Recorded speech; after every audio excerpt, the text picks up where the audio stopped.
मैं ये कहना चाहूंगी मेरे बेटे को इंसाफ दे, और कुछ भी नहीं, इंसाफ इंसाफ चाहती हूँ। उसकी बॉडी पे वायलेंस के साइन थे, उसके सर पे मारा था उन्होंने, बोतल मारी है। उन लोगों ने वो विटनेस किया, उसका सारा लाउंज, उसका डाइनिंग एरिया, उसका घर सारा वो खून था। लेकिन अब हमारे घर में कोई सेलिब्रेशन नहीं होती। ईद होती है तो हम कब्रिस्तान में होते हैं उस दिन, और जो क्रिमिनल्स हैं वो उस दिन ईद मना रहे होते हैं। मर्डर तो किया उन्होंने, कत्ल किया, चोरी की, सब चीजें की उन्होंने, हमारी जिंदगी, हमारा घर तबाह कर दिया।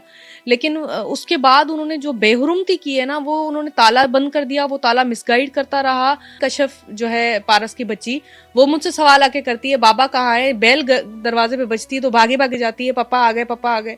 हम उसको क्या कहें? वेरी अनफॉर्चुनेट है वो भाई जिसने हमें हमारी फीसें भरी। मैं आज, मुझे girl with a golden finger कहते हैं इंटरनेशनली, मुझे अवार्ड्स मिलते हैं बहुत सारे। तो उस पे इतने इल्ज़ाम लगाना, फिर ये करता था, नशा करता था, इस तरह से करता था, वो सब चीज़ें लाइक हमें बहुत डैमेज और हर्ट करती हैं। पारस बहुत रिलीजियस इंसान था, शॉप चलाने वाला आम बंदा, लेकिन वो उसके बैक पे वो लोग लड़कियां जो हैं वो सेल भी करते हैं, हमें ये सब चीज़ें नहीं पता थी। पारस की डेथ के बाद 3 दिन बाद वो टिकटॉक्स बना रही थी और वो सोशल मीडिया यूज़ कर रही थी, शी वॉज वेरी नॉर्मल।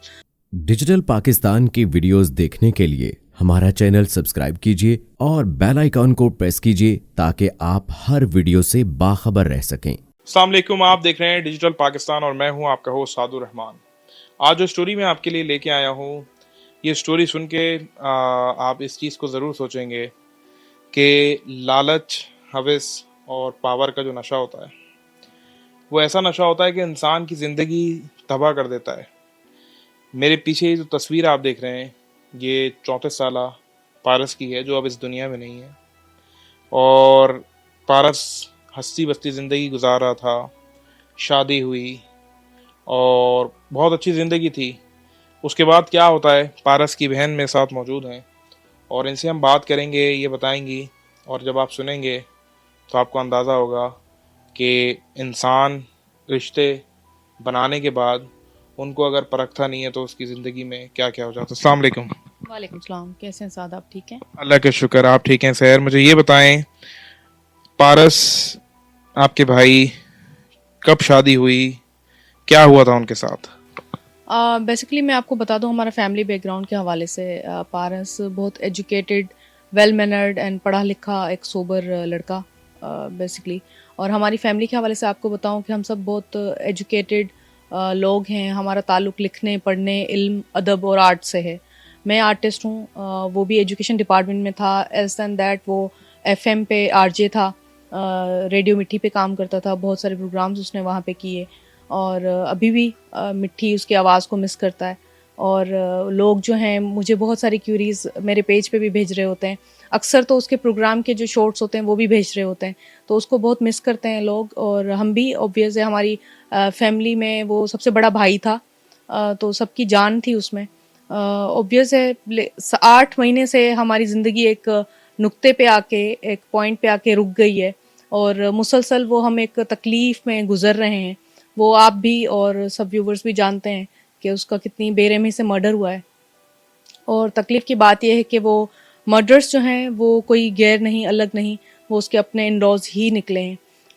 बहुत सारे लोग इसमें मुलविस हैं, जो कुछ तो सामने आए भी हैं, कुछ जो हैं वो अभी आने हैं। अच्छा सर, मुझे ये बताएं कि जो रिश्ते आजकल हमारे होते हैं, अरेंज होते हैं, लव होते हैं, तो ये पारस की अरेंज मैरिज थी, लव मैरिज थी? अरेंज मैरिज थी। बेसिकली मेरे बाबा रेडियो पे काम करते रहे हैं, उनको 45 ईयर्स हुए हैं तकरीबन काम करते। तो उनके ही फ़ैन थे एक, उन्होंने बाबा को खुद बुलाया था घर पे और रिश्ता दिया था बेटी का। तो हम लोग यही सोच रहे थे, वो लोअर मिडिल क्लास हैं, शरीफ लोग हैं, हमें ज़्यादा नहीं पता था। दूर बहुत रहते थे, तलहार में, बदीन में। तो वहाँ पे जाके हमने बहुत धूमधाम से इसकी शादी करवाई थी। हम सब बहनें बहुत खुश थे, हमारा सारा घर, पहली खुशी थी हमारे घर की, बड़ा भाई था, तो हम सब बहुत खुश थे। उस टाइम तो हमें नहीं पता था कि ये लालची लोग हैं, या इनका बैकग्राउंड क्या है, या इनकी फेस सेविंग या पर्सोना एक जो है वो एक शॉप चलाने वाला आम बंदा, लेकिन वो उसके बैक पे वो लोग लड़कियां जो हैं वो सेल भी करते हैं, हमें ये सब चीज़ें नहीं पता थी। क्या बहनों ने जाके मुलाकात की थी शादी से पहले उस लड़की से? शादी से पहले हम एक ही बार मिले थे उससे, और वो हमें सादा ही लगी थी। इवन शादी के बाद भी वो सिंपल सी लगती थी, लेकिन काफ़ी चीज़ें उसकी इस तरह से थीं जो बहुत इनह्यूमन बिहेवियर कर जाती थी। जैसे पारस की डेथ के बाद 3 दिन बाद वो टिकटॉक्स बना रही थी और वो सोशल मीडिया यूज़ कर रही थी, शी वाज़ वेरी नॉर्मल। तो वो हम लोगों के लिए उस टाइम तो जज करना भी बहुत इम्पॉसिबल हो रहा था।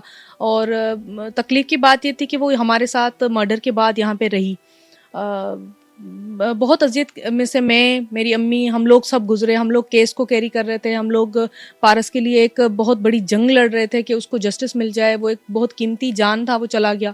हमारा घर सारा वीरान। आज हमारे घर में कोई हम सेलिब्रेशन नहीं करते, हम हर डे सेलिब्रेट करते थे। हम बर्थडे सेलिब्रेट करते थे, न्यू ईयर सेलिब्रेट करते थे, कश्यप की बर्थडे सेलिब्रेट करते थे बहुत खुशियों से। लेकिन अब हमारे घर में कोई सेलिब्रेशन नहीं होती। ईद होती है तो हम कब्रिस्तान में होते हैं उस दिन, और जो क्रिमिनल्स हैं वो उस दिन ईद मना रहे होते हैं।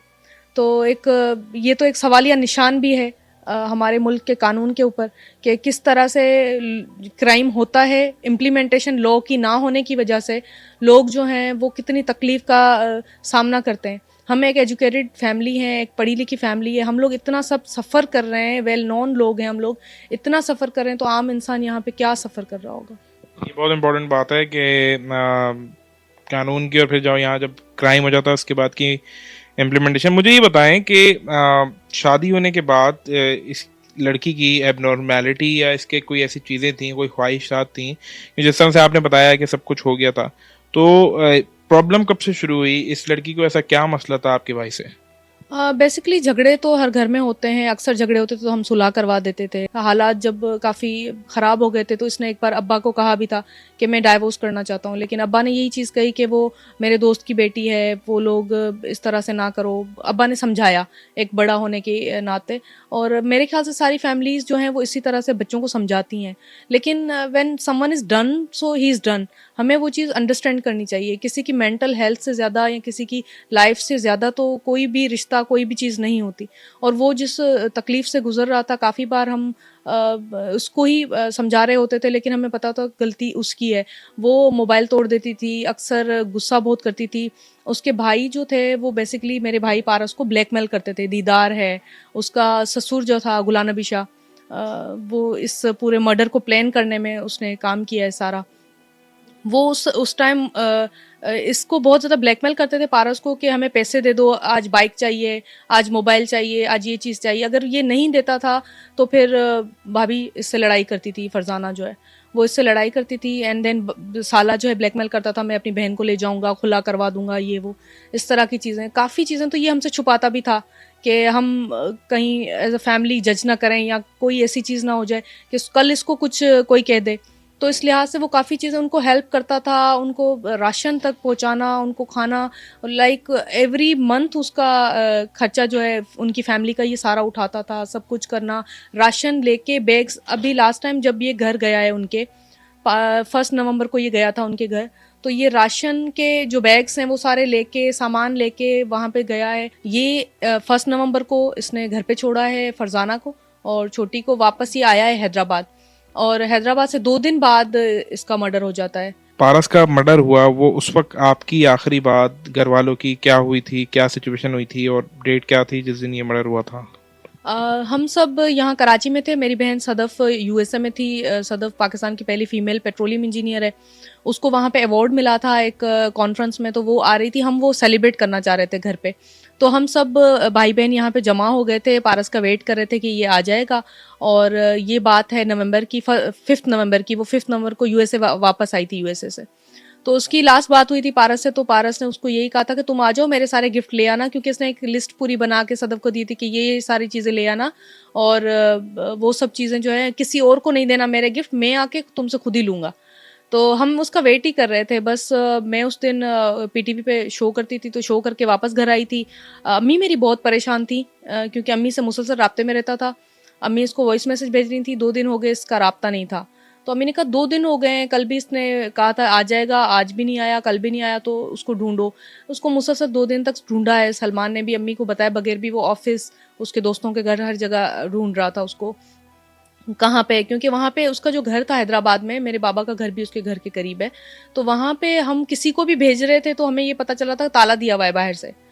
तो हाँ, एक तो उन्होंने जो मर्डर तो किया उन्होंने, कत्ल किया, चोरी की, सब चीज़ें की उन्होंने, हमारी ज़िंदगी, हमारा घर तबाह कर दिया।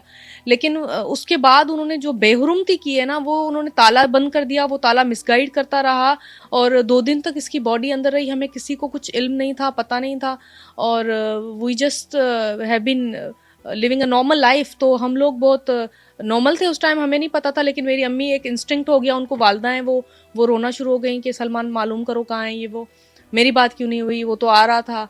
तो फिर सलमान ने, छोटा वहाँ पे भाई है जैन, उसको भेजा कि तुम जाओ देखो। उसने जाके देखा, कहा स्मेल आ रही है बाहर दरवाजे से। और ये 8 नवंबर की बात है। फिर 8 नवंबर को इन्होंने पुलिस को भी बुलाया वहाँ पे, दोस्तों को, मेरे जो फ्रेंड थे सलमान के थे सबके, वो वहाँ पे गए हैं, जैन वाले गए हैं। इन लोगों ने जाके पुलिस को बुला के दरवाज़ा तोड़ा है कि स्मेल है। हम तो डर रहे थे कोई, उसने जैन ने कहा कोई बिल्ली विल्ली होगी, इस तरह से कोई चीज़ होगी, घर में नहीं पता कि क्या है। वो शायद बोलना भी नहीं चाह रहा था और बच्चा था, हम भी डर रहे थे। तो बहरहाल सलमान ने कहा तुम ताला तोड़ दो। उसने ताला जब तोड़ा तो पुलिस ने, वहाँ पे बहुत सारे लोग थे, मीडिया आ गया था, 200 से 300 लोग वहाँ पे मौजूद थे। उन लोगों ने वो विटनेस किया, उसका सारा लाउंज, उसका डाइनिंग एरिया, उसका घर सारा वो खून था। उसकी बॉडी वहाँ पे खून में लथपथ मिली है, घर में रेजिस्टेंस के साइन है, वायलेंस के साइन है, उसकी बॉडी पे वायलेंस के साइन थे, उसके सर पे मारा था उन्होंने, बोतल मारी है। तो उसके और बाकी घर में टूटी हुई चीज़ें थी, शीशे, रोटियां गिरी हुई, इस तरह से। वो वीडियोस ट्विटर पे भी वायरल हुई हैं, तो लोग आई गेस उन वीडियोस को देख भी रहे होंगे। आप इस अगर क्लिप में चला भी देंगे तो लोग देखेंगे। तो यही चीज़ है कि वहाँ पे ये सारे साइंस थे। बाद में उस टाइम तो हमें कोई होश नहीं था। सलमान जब गया है तो he just took him in his hands. और वेरी अनफॉर्चुनेट है वो भाई जिसने हमें हमारी फीसें भरी। मैं आज, मुझे girl with a golden finger कहते हैं इंटरनेशनली, मुझे अवार्ड्स मिलते हैं बहुत सारे। इस वाक़ये के बाद जब ये सारा पता चला तो ये उस वक़्त ये फरज़ाना जो थी वो उस वक़्त कहाँ पे थी? और उसके बाद पुलिस में कब आप लोगों ने रिपोर्ट किया? क्योंकि पुलिस उस वक़्त पहुँची थी, एफआईआर वग़ैरह कब हुई?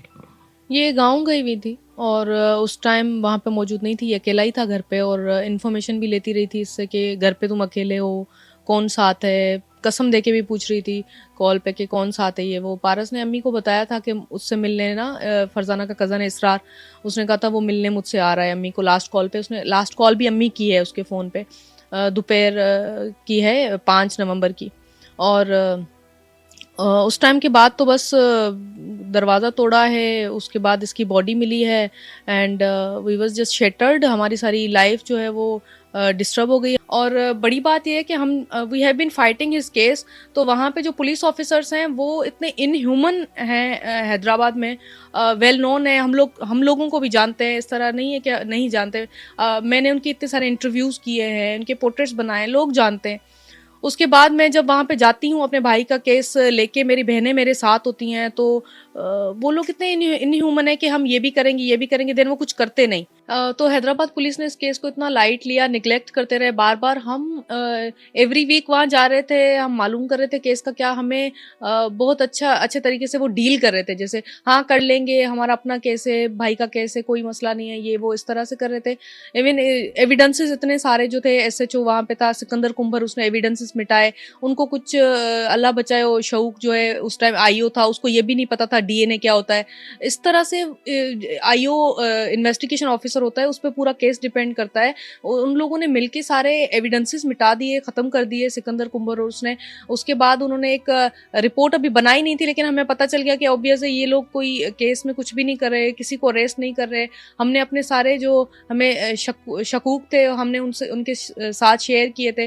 टेक्निकली केस जो था उसको मेडिकली इन लोगों ने इतना डैमेज किया, और मेडिकली डॉक्टर शहजाद का भी मैं नाम लेना चाहूँगी, शहजाद आराई, उन्होंने इतने गलत तरीके से इसके पोस्टमार्टम किया है। जो भी ऑर्गन थे उनको एक ही जार में डाल के उन्होंने भेज दिया था टेस्ट के लिए। उस तरह होता नहीं है, मुझे खुद को नहीं, या हमारी फैमिली को खुद को नहीं पता था। वो एक मेडिकल डॉक्टर होके, पढ़े लिखे होके भी उन्होंने इस तरह से एक बहुत ज़्यादा निगलेक्ट किया केस को, या सबूत जो है वो मिटाने की कोशिश की। दूसरी बात, फिर रिपोर्ट में भी अपने ये लिखा कि ये नेचुरल डेथ है उनके ओपिनियन में। तो वो खून का, वो डिकम्पोजिशन, वो इतनी तकलीफ, वो इतना वायलेंस जो उसके साथ हुआ है, जो लोगों ने अपने बयानों में बताया है, वो सारा वायलेंस, वो खून वो छुपाते रहे। क्वेश्चन ये है कि एक मर्डर तो होता है दुनिया में, बहुत सारे यहाँ पे इंसिडेंट हो जाते हैं, अक्सर होते हैं, दुनिया में हर जगह होते हैं, लेकिन हमारी सोसाइटी किस तरह से वो देखती है, बिहेव करती है, सबसे ज़्यादा तकलीफ आपको वहाँ पे होती है जब आप एक रिस्पेक्टेबल फैमिली के इंसान हो और आप ये सब चीज़ें फेस कर रहे हो, आपका बंदा, आपका भाई कत्ल हो जाए और उसका खून जो है, उसको खून लिखते नहीं है पेपर में, वो लिख रहे हैं सीरम है। मुझे नहीं पता इन टर्म्स का क्या मतलब है, आप लिखो ना ब्लड है, फिर आप जब टेस्ट करते हो टेस्ट में आता है ये ह्यूमन ब्लड है, जब टेस्ट में आ रहा है तो आप पहले क्यों नहीं लिखते हो पेपर पे? तो वो एविडेंसेस मुसलसल मिटाना, वो चीजें करना उन लोगों ने मैनेज की। देन उसके बाद हमने प्रोटेस्ट किए, सिराज लाशारी को उन्होंने दे दी इन्वेस्टिगेशन। सिराज लाशारी को इन्वेस्टिगेशन देने के बाद उन्होंने तो और ज्यादा चीजें जो है मैनेज की। उन्होंने जाके पहले तो चाय का कप दे के सबके जो मर्डर्स थे उनके साथ उन्होंने चाय के कप पे बातें करके उनके सफाइया बयान लिए कि उन्होंने कुछ नहीं किया, जो चीज़ें नहीं भी थी उन्होंने ऐड करके उनके बयानात में झूठ लिखा उन्होंने अपने बयानों में। और स्पेशली जो पारस का ससुर है गुलाम नबी शाह, उसने तो पारस की कैरेक्टर असैसिनेशन की अपने बयान में। मेरे पास वो बयान पड़ा हुआ है, कोर्ट के पेपर्स में भी मौजूद है। उसने इतनी ज़्यादा कैरेक्टर असैसिनेशन की मेरे भाई की, इसको माजूर कहा कि इसको दिल का दौरा पड़ा हुआ था, ही वॉज जस्ट 34, और अगर दिल का दौरा होगा तो कोई मेडिकल फाइल, कोई हिस्ट्री तो होगी ना, कोई पेन किलर से तो दिल का दौरा सही नहीं होता। तो इन लोगों ने अगर वो पेपर पे लिखा है तो उनको प्रूफ भी तो करना होता है ना, वो चीज़ आप किस तरह से किसी पे इतना बड़ा बहतान या इल्ज़ाम लगा सकते हो। दूसरी चीज़, उसको माजूर बोलना, वो गवर्नमेंट एम्प्लॉय था, वो एक रिस्पेक्टेबल इंसान था, अपनी 4 साल की बेटी के साथ अकेला रहता था, उसको स्कूल छोड़ना, लेके आना एक रिस्पॉन्सिबिलिटी होती है। किस तरह से आप एक माजूर इंसान कर सकता है? तो उस पर इतने इल्ज़ाम लगाना, फिर ये करता था, नशा करता था, इस तरह से करता था, वो सब चीज़ें लाइक हमें बहुत डैमेज और हर्ट करती हैं। पारस बहुत रिलीजियस इंसान था। उसने अपने अभी पासपोर्ट भी बनवाए थे अपनी बेटी का, अपनी वाइफ का, अपना, अम्मी का। इन लोगों को ये लेके जाना चाह रहा था कि मैं ज़ियारत पे ले जाऊँगा, मैं मदीने शरीफ ले जाऊँगा। बहुत ज़्यादा आका नामदार से मोहब्बत करता था, मौला अली से मोहब्बत करता था। तो वो इस तरह से उसने पासपोर्ट बनाए, उसका तो एक प्लानिंग थी, उसकी तो ड्रीम्स थे, उसकी लाइफ थी। और किस तरह से उन लोगों ने एक डिस्ट्रॉय कर दी एक हस्ती बस्ती लाइफ, ना सिर्फ उसकी बल्कि मेरी अम्मी की। जाए नमाज पे बैठती हैं तो रोने शुरू होती हैं, तो वो चुप ही नहीं होती, इतना रोती हैं, इतनी तकलीफ से गुजर रही हैं। मेरी अब्बा जो है एडमिट रहते हैं, हमारी फैमिली सारी डिस्टर्ब हो। सर ये भी बताएं कि अभी आपने बीच में बताया था कि ये जो फरजाना थी इसको लालच बहुत थी, तो ये आपके जो गवर्नमेंट एम्प्लॉय थे, पारस भाई जो थे गवर्नमेंट एम्प्लॉय, इसकी पेंशन वगैरह का जो आप अभी जिक्र कर रही थी वो भी थोड़ा सा मुझे बताएं कि वो क्या था, कि इसने अपनी क्या डॉक्यूमेंट्स में नाम वगैरह भी लिखवाया हुआ था? नहीं, ऐसा कुछ नहीं है। पारस की, हाँ, जिस टाइम हम लोग केस लड़ रहे थे, ये यहाँ पे बैठी हुई थी, हमारे घर में थी इद्दत में। उसके बाद इसके पेरेंट्स आके इसको ले गए थे। जाते के साथ ही इन लोगों ने क्या किया, इसका नया एनआईसी बनवाया जिसमें पारस का नाम भी इन्होंने गलत लिखा था, इस तरह से। तो इन्होंने नया एनआईसी बनाया और इन्होंने पेंशन के लिए एप्लीकेशन दे दी कि हमें पेंशन बेनिफिट्स जो है वो चाहिए, मैं उसकी मिसेज हूँ, ये वो, इस तरह से करके। जिस टाइम हमारे इतना बड़ा नुकसान हुआ, हम तकलीफ में हैं, हम उसका मर्डर केस लड़ रहे हैं। ये कोई आम केस नहीं है, चोरी का केस नहीं है, मर्डर केस है। उसकी लाइफ गई है और उसके पेंशन बेनिफिट्स के लिए उसकी मिसेस लड़ रही है। तो ये डिफरेंस है। वो एक प्लानिंग करके उसको कत्ल किया, कितनी बेरहमी से। गुलाम नबी शाह, फरजाना, दीदार उसका भाई, इसरार उसका कज़न, इन लोगों ने किया। इसमें और भी बहुत सारे लोग मुलविस हैं, अभी वो सामने आएंगे। मतलब वो लाल उनकी लोकेशंस और चीज़ें, उनसे तो वो पकड़े गए। पहले पुलिस कहती रही सी क्लास की रिपोर्ट सिराज लाशारी ने दी। अमजद शेख साहब जो हैं, हम 6-6 घंटे उनके ऑफिस के बाहर खड़े रहते थे, वो हमसे मिलना गवारा नहीं करते थे। ये सब चीज़ें होती रही। उसके बाद सिराज ने सी क्लास सब जानते हैं, आप भी जानते हैं, मतलब कैंसर क्लास, मतलब कोई हादसा हुआ ही नहीं है। इतना बड़ा सानिया हादसा हो गया, जिंदगियां इतनी तबाह हो गई, घर इतने तबाह हो गए। मेरी बच्ची कशफ जो है, पारस की बच्ची, वो मुझसे सवाल आके करती है, बाबा कहाँ है? बेल दरवाजे पे बजती है तो भागे भागे जाती है, पापा आ गए, पापा आ गए। हम उसको क्या कहें? हम क्या कहें उसको, बड़ी मेरे पास भी शायद वो अल्फाज नहीं हूँ, दर्द में इनका बयान ही नहीं कर सकता। मुझे ये बताएं सहर के, इसके बाद जब गिरफ्तारी, ये जो अभी इसरार और इसका जो दूसरा मुल्जिम है, क्योंकि वो दोनों थे इन्वॉल्व, तो उनकी गिरफ्तारी कैसे अमल में आई और अभी फरजाना मफरूर ही है? बिल्कुल, उनकी गिरफ्तारी इस तरह से हुई कि हमने, जब हैदराबाद पुलिस ने कुछ भी नहीं किया, हमने देखा कि उन्होंने सी क्लास का चालान दिया है, कैंसल क्लास का, तो हम उस टाइम हमारा तो नुकसान हुआ है ना, हमें अजाला चाहिए। हम हर हियरिंग पे जा रहे थे, एवरी वीक में 2 बार भी हमारा जॉब, आर्ट, मैं अपना बताऊं आपको, मैं मॉर्निंग शो मैंने छोड़ा, आर्ट मैंने छोड़ा, काम मैंने छोड़ा, मैं लग गई कि मेरे भाई को किस तरह से जस्टिस मिल जाए। और मेरे घर में भी सब इस तरह से, हम सिर्फ 3 बहनें हैं जो इस केस को लेके चल रहे थे। मैं हेयरिंग पे जा रही थी तो एक बहन बाबा को हॉस्पिटल लेके जा रही है, दूसरी घर देख रही है, अम्मी को लेके जा रही है हॉस्पिटल, उन दोनों की तबीयत नहीं संभल रही थी। तो इस तरह से ये चीज़ें हम लोग मैनेज कर रहे थे। एक की भाई है सलमान साथ, वो कभी किसी बहन के साथ है, कभी किसी बहन के साथ है, कभी कुछ काम कर रहा है। तो इस तरह से हमारी लाइफ पूरी डिस्टर्ब हो गई। और हम गए आईजी सर के पास, हमने एप्लीकेशंस दी, बहुत सारी जगहों पे दी मैंने। 112 जो इदारे थे, अथॉरिटीज़ थी, उनको मैंने लिखा था, जिसमें बहुत सारे मीडिया हाउसेस थे, ह्यूमन राइट इदारे जो हैं वो थे, सबको मैंने लिखा था। और आईजी सर को जब एप्लीकेशन दी थी तो फॉर्चुनेटली उन्होंने एप्लीकेशन देखी और वो समझ गए थे कि ये एक मर्डर है, क्योंकि कोई भी एक क्रेडिबिलिटी वाला ऑफिसर जब देखता है किसी चीज़ को तो वो ईमानदारी से ही देखता है। तो उन्होंने जब देखा तो उन्होंने केस को ट्रांसफ़र कर दिया था। हमने कहा था एप्लीकेशन में कि आप किसी भी ईमानदार ऑफिसर को दे दें।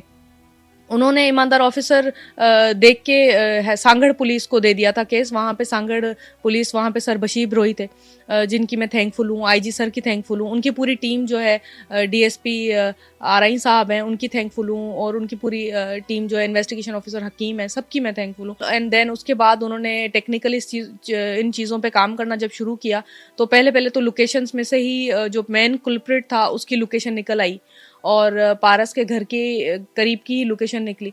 एंड देन उसको लोकेशन की बेस पे उन्होंने अरेस्ट किया। एंड ऑब्वियस है उसने इतना बड़ा क्राइम किया हुआ था। पहले जो इन्वेस्टिगेशन हुई थी स्टार्ट में, तो वो बयान देने भी नहीं आ रहा था, वो गुम हो गया था।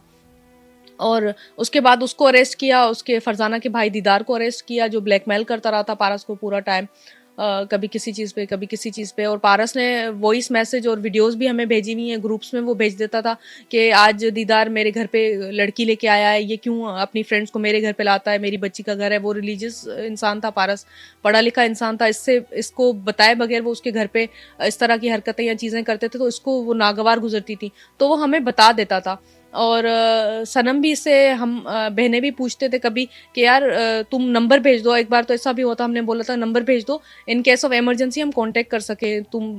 अभी तक जो मफरूर है मुजरिम, उनमें एक फरजाना है, उसकी वाइफ, और उसका जो फादर इन लॉ है गुलाम नबी शाह, ये दोनों मफरूर हैं। उनके लिए मेरी रिक्वेस्ट है ये सुप्रीम कोर्ट से और आईजी सर से, उनको अरेस्ट किया जाए बहुत जल्द, क्योंकि पता नहीं है कितनी ज़िंदगियां और तबाह करेंगे। हमारे घर, हमारा भाई, उसकी लाइफ तो कर चुके हैं।